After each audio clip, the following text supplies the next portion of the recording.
Hola, soy Mercedes Alfaro Latorre, subdirectora general de Información Sanitaria del Ministerio de Sanidad. Y hoy vamos a hablar de los acuerdos básicos de normalización de datos en el Sistema Nacional de Salud. Normalizar datos, pues como su propio nombre indica, es organizar los datos conforme a normas. La ISO lo define de una manera pues bastante más fina que esta que acabo yo de decir y habla de que es una actividad encaminada a establecer especificaciones técnicas que son aplicables común y repetidamente al desarrollo, la producción y el suministro de bienes y servicios. ¿Con qué objetivo? Pues con el de alcanzar un grado óptimo de orden en un contexto dado, de manera que esos datos y su procesamiento sea mucho más eficaz, seguro y transparente.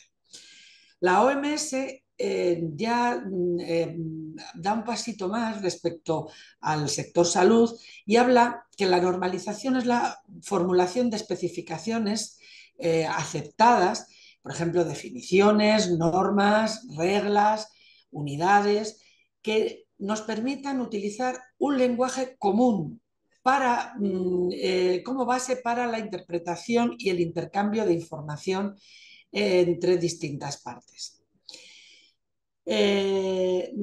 La normalización tiene una serie de objetivos en la práctica que se resumen en un puñado pequeño, en 5.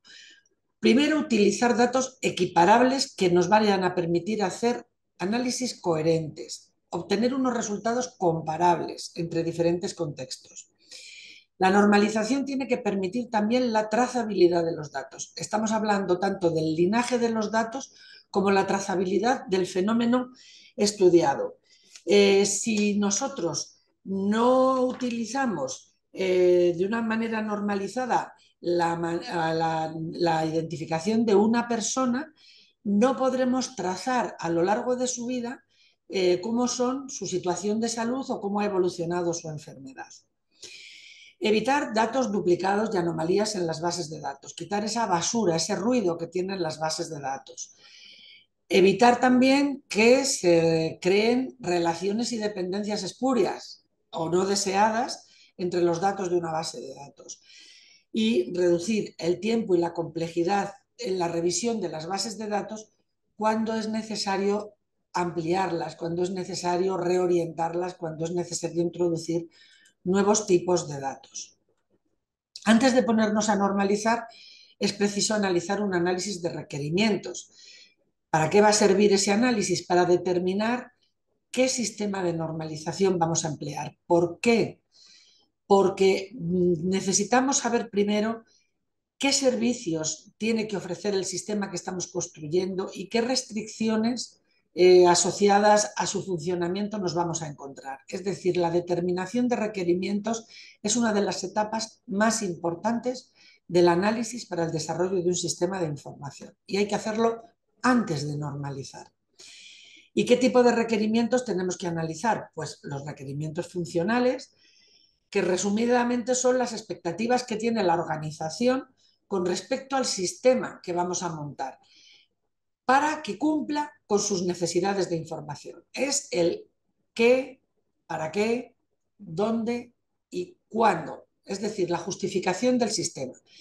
También tendremos que ver los requerimientos no funcionales, todos los demás, lo que el sistema debe hacer pues en cuanto a procesos, consultas, reportes, alarmas, interface, restricciones de seguridad y algunos otros elementos que permitirán proporcionar al usuario la funcionalidad esperada. El diseño tecnológico, el rendimiento, la seguridad, la calidad. Normalizar se apoya en documentos normativos que pueden ser de diferentes tipos.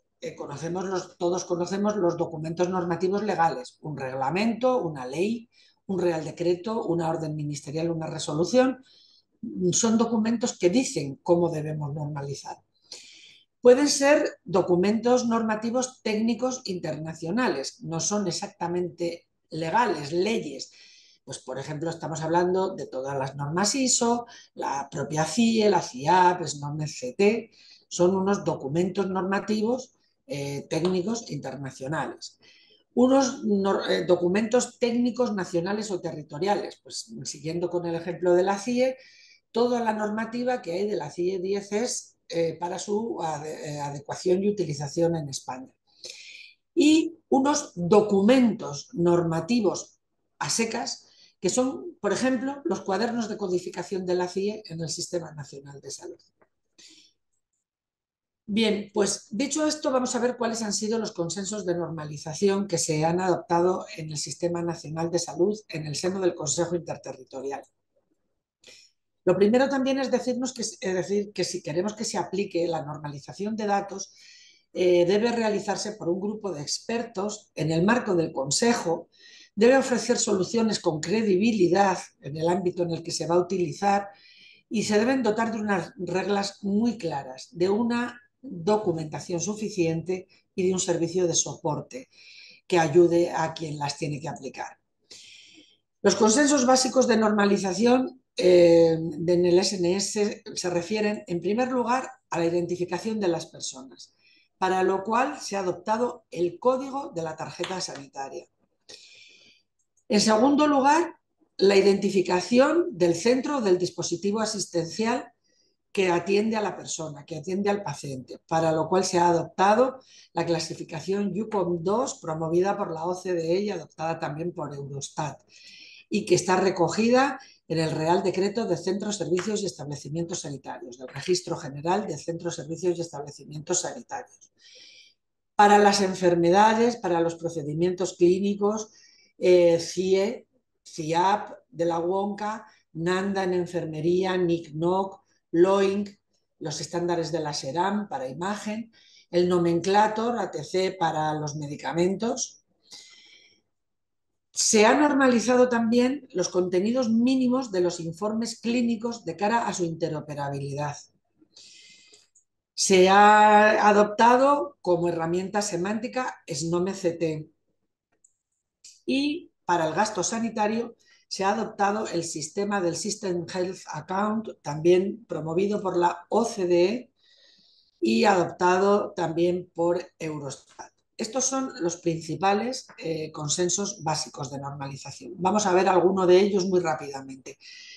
La identificación de las personas, código de la tarjeta sanitaria o código de identificación de la persona en la base de datos de población protegida. Existe una base de datos común del SNS contra la que trabajan o con la que trabajan todas las consejerías de sanidad, con las tarjetas sanitarias, con los sistemas de tarjeta sanitaria autonómicos, que confluyen en esta base de datos y es donde intercambian información. Esta base de datos dota a cada persona de un código de identificación personal único y vitalicio, que identifica a cada ciudadano de una manera segura y unívoca y que lleva asociadas todos aquellos códigos de identificación personal autonómicos que pueda tener una persona a lo largo de su vida porque ha vivido en más de una comunidad autónoma y tiene varias tarjetas sanitarias. A través de esta vinculación con el código del SNS se hace posible el intercambio de información sobre la población protegida, facilitando la coherencia y la gestión del aseguramiento. Pero además facilita la búsqueda de la información sanitaria de un paciente porque ese código, desde que se adoptó como identificador único de la persona, los códigos de tarjeta van asociados a la información que hay en cada servicio de salud y los códigos de cada tarjeta van asociados al identificador único del SNS. Por otra parte, esta base de datos y este sistema lleva operativo desde el año 2010. Todavía hay zonas o ámbitos donde no se conoce, pero lleva muchos años en funcionamiento. Y como comentaba, pues permite fundamentalmente asociar todas las situaciones de aseguramiento, todos los desplazamientos de la persona en el sistema sanitario y toda la información clínica que se dispone de él en los diferentes servicios de salud.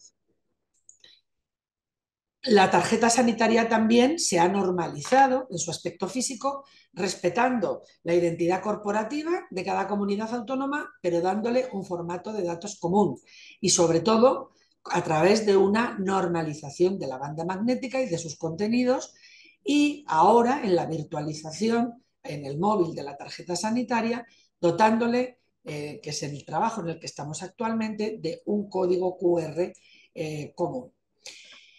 Los centros, servicios y establecimientos sanitarios están regulados por el Real Decreto 1277/2003, donde establece la codificación y la normalización de centros, servicios y establecimientos y de su oferta asistencial. Un hospital sería un C11 y el servicio de diálisis de ese hospital sería C11U15, por ejemplo. Este sistema de normalización está recogido en el Registro General de Centros, Servicios y Establecimientos Sanitarios y es un elemento de primer orden para poder relacionar las personas con los centros en los que son asistidos y los profesionales con los centros en los que trabajan.